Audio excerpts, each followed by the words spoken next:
DRG Kids. कहाणी जादूची नदी. सोनपूर नावाचे एक सुंदर गाव होते.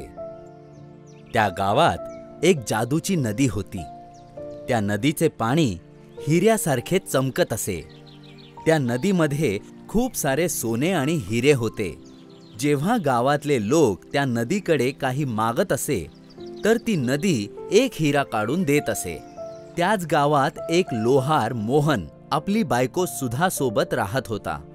अरे सुधा, असं वाटतंय की वादळ येणार आहे. किती अंधार पसरलेला आहे. मला तर आता काळजी वाटायला लागलीये. या वादळाची लक्षणं काही ठीक दिसत नाहीयेत मला. मलाही असंच वाटतंय सुधा. जर पाऊस आला तर खूपच अडचण होईल. आपले मातीचे घर पावसामुळे कोसळून पडेल. अहो, असं नका ना बोलू. मला खरंच खूप भीती वाटतेय. चल, आता काहीही होऊ दे. देवाच्या मर्जीने होईल. मग त्या रात्री खूप मोठा पाऊस पडतो आणि मोहनचे मातीचे घर कोसळून जाते. ते दोघे दुखी होऊन सकाळपर्यंत तसेच बसून राहतात. अहो ऐका ना, असं किती वेळ हातावर हात ठेवून बसून राहायचं? आता तूच सांग की मी काय करू. आपल्याकडे असं फक्त एकच मातीचं घर होतं. त्यालाही ह्या पावसाने हाणून पाडलं. आता डोक्यावर छप्पर सुद्धा नाहीये. आपण पण त्या जादूच्या नदीची मदत घेतली तर? गावातले सगळे लोक त्या नदीची मदत घेतातच ना. त्याशिवाय आपल्याकडे पर्याय तरी काय आहे सांगा? हो, तू बरोबर बोलतीयस. मग ते दोघेही जादुई नदीजवळ मदत मागण्यासाठी येतात. अरे बघा ना, नदी कशी हिऱ्यासारखी चमकतीये. मोहन आपली समस्या नदीला सांगतो. जादूची नदी, काल रात्री जोरात पावसामुळे माझे मातीचे घर कोसळून गेले. आमच्याकडे आता छप्परही नाहीये. आमची मदत कर. आम्ही खूप आशेने तुझ्याकडे मदत मागण्यासाठी आलोय. तू दुखी नको होस मोहन. मी तुझी मदत नक्की करेन.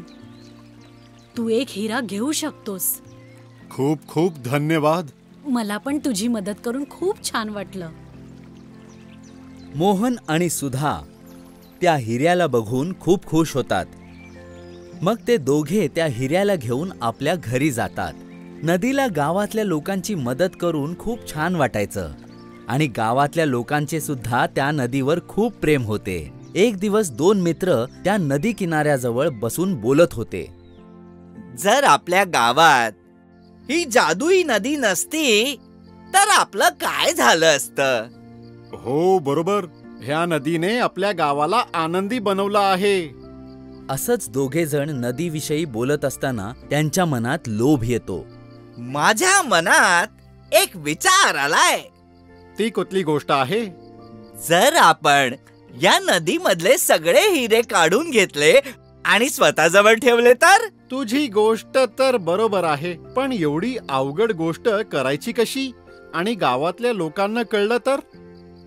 हे काम आपल्याला रात्री करावं लागेल, तेव्हा गाववाले पण नसतील. हो ठीक आहे. तू टोपली घेऊन ये आणि मी 4 टोपल्या घेऊन येतो. अरे मूर्खा, आपल्याला मासे नाही पकडायचेत, हिरे काढायचे आहेत. त्याच्यासाठी जाळ्याची गरज नाहीये. मग मी काय घेऊन येऊ? 4-5 पिशव्या घेऊन ये आणि मी बादली घेऊन येईन. ठीक आहे. आता तर हिरे आपले झाले. जर आपण असं करू शकलो तर आपण गावात सगळ्यात श्रीमंत बनून जाऊया. गावात नाही तर पूर्ण शहरात. अरे हो हो, मग तर तू अंबानी बनून जाशील आणि मी अदानी बनून जाईन. मग तर आपण परदेशात सुद्धा जाऊयात. हा विचार करून ते दोघे मित्र आपल्या घरून बादली आणि पिशव्या घेऊन रात्री नदीवर येतात. पण कोणी ना कोणी नदीजवळ येतात आणि मदत मागत असतात. दोघे जण खूप उशीरपर्यंत वाट बघतात. बघता बघता खूप रात्र होऊन जाते. तेव्हा दोघेही जण नदीजवळ जातात. काय झालं? काही अडचण आहे का? तुम्ही दोघं एवढ्या रात्री इथे का आला आहात? काहीच ठीक नाहीये. आमच्याकडे न चांगले कपडे आहेत आणि न चांगलं जेवण, न राहण्यासाठी चांगलं घर. नदी त्यांची गोष्ट ऐकून खूप हैराण होते आणि म्हणते, हे घ्या एक हिरा. याने तुमचे सगळे दुःख दूर होऊन जाईल. नाही, आम्हाला हा हिरा नकोय. हिरा नकोय? मग अजून काय हवंय? आम्हाला एक हिरा नाही तर संपूर्ण नदी हवीये. जर समोर सगळा खजाना असेल तर आम्ही एक हिरा का घेऊ? आज आम्ही तुझे सगळे हिरे घेऊन जाणार आहोत. नाही नाही, असं नका करू. तुम्हाला जेवढे हिरे हवे आहेत ते मी देईन, पण पण माझे सगळे हिरे घेऊन जाऊ नका. मदन आणि चमन नदीचं काहीच ऐकत नाहीत आणि नदीमध्ये उडी मारतात आणि हिरे काढायला लागतात. जसे ते हिरे बाहेर काढत असतात तसेच नदी पूर्ण सुकून जाते आणि तिथे फक्त दगड आणि मातीच दिसते. अरे हे काय? नदीचं सगळं पाणी वाळून गेलं आणि सगळे हिरे पण गायब झाले. चल चल, लवकर पळून जाऊ इथून. गावातल्या लोकांनी इथे आपल्याला पाहिलं तर खूप अडचण होईल. अरे हो, चल चल लवकर. दोघेही तिथून पळून जातात. तेव्हा काही गावातले लोक नदीजवळ मदत मागण्यासाठी येतात. अरे हे काय? नदीची अशी हालत झाली तरी कशी? मला वाचवा. मी तुम्हा लोकांची खूप मदत केलीये. आज मला तुम्हा लोकांच्या मदतीची गरज आहे. हो हो, बोल ना. आम्ही काय करू शकतो? इथून थोड्या दूरवर जंगलात एक आंब्याचे झाड आहे. त्या झाडावर एक चेटकीण राहते. त्या झाडाचे एक पान माझ्यावर टाका, मग मी पहिल्यासारखी होईल. तुझं बोलणं तर ठीक आहे, पण झाडावर चेटकीण बसलेली असताना आम्ही तो पत्ता कसा आणू शकू? हो, मला पण चेटकिणीची खूप भीती वाटते. मी नाही जाणार. मी पण नाही आणू शकणार. तेव्हा तिथे मोहन येतो आणि या सगळ्यांचे बोलणे ऐकून तो म्हणतो, तू काळजी नको करूस नदी. मी तुझ्यासाठी ते पान आणेन, लवकरच आणेन. गावातले लोक त्याला बघतच बसतात. घरी येऊन मोहन आपल्या बायकोला सगळी गोष्ट सांगतो. नदीने आपल्या वाईट काळात खूप मदत केली होती. आता नदीला आपली गरज आहे, तर आपण तिची मदत केलीच पाहिजे. मग ते दोघे जंगलात जाण्यासाठी निघतात. जंगलात त्यांना एक आवाज येतो. थांबा, तुम्ही त्या आंब्याच्या झाडाजवळ असं नाही जाऊ शकत. कोण आहेस तू? काय तू आम्हाला ओळखतोस का? तेव्हा तिथे एक परी प्रकट होते. हे काय? आपण कोण आहेत? मी एक परी आहे. मला माहित आहे की तुम्ही आंब्याचे पान घेण्यासाठी जात आहात, पण त्या पानाला तोडणं अवघड आहे, कारण त्या झाडावर एक चेटकीण राहते.